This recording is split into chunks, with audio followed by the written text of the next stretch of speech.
Morning guys. Ingay yung wifi. Ay yung inverter. Ito nating panibagong vlog. May natagalan tayo bago mag-upload. Ang topic natin ngayon guys ay ang 12 na brutal na katotohanan about getting rich. Ito po ang 12 brutal na katotohanan tungkol sa pagyaman. Hindi ito palaging madali at magaan pakinggan, pero ito ay realidad. Number one guys, hindi lahat ng mayaman ay nagsimula sa hirap. Marami sa kanila ay may connection, kapital o yaman na minana, hindi laging rugged riches ang istorya. Number 2, kailangan mo magsakripisyo ng oras. Kalimutan mo na ang mga weekend na gala, watching at maagang tulog. Madalas 12 to 6 hours a day ang trabaho. Kailangan mong matutong tumanggi. Hindi lahat ng gusto mo kailangan mo. Hindi lahat ng humihingi sa iyo ng tulong ay kaya mong tulungan kahit pamilya. Number 4, minsan nagiging masamang tingin ng iba sa'yo. Kapag nagsimula ka ng umasenso, may pag-iisip na mayabang ka, mapera ka na raw, o nagbago ka.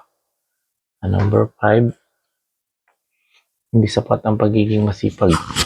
Masipag ka pero wala kang strategy, school, o leverage, baka paikot-ikot ka lang sa kahirapan. Number 6, madalas kang nauunang gumasto kaysa kumita. Investment ang unang hakbang, hindi kita. Malulugi ka bago ka magka-profit. Number 7, kailangan mong matutong makipagsapalaran.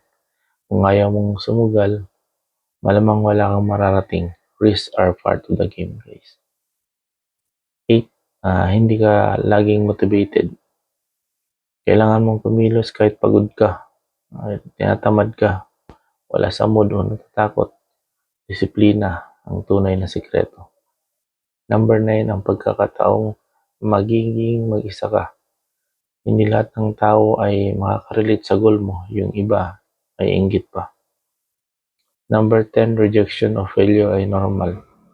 Mabibigo ka maraming beses, pero parte yan ang proseso. Failure is part of the success. Yan ang proseso, guys. Number 11, kailangan mong matutong mawak ng pera. Kahit gaano kalaking kinikita mo, kung hindi ka marunong mag-budget at mag-invest, ubos din yan. Yan, tama yan, guys. At number 12, getting rich won't fix everything. Okay, pera lang ang masusolusyonan, pero kung may emotional baggage, excess relationship, o walang direction, hindi lang pera ang sagot.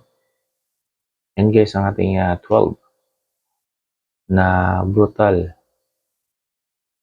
na katotohanan to getting rich na maraming ayaw dahil karaniwan sa kanila ay inggit o ayaw nang sumuporta dahil baka malabangan pa sila. Bye-bye guys. Sana mag-like o subscribe kayo sa vlog ko. At marami pa tayong matututunan. Bye-bye guys.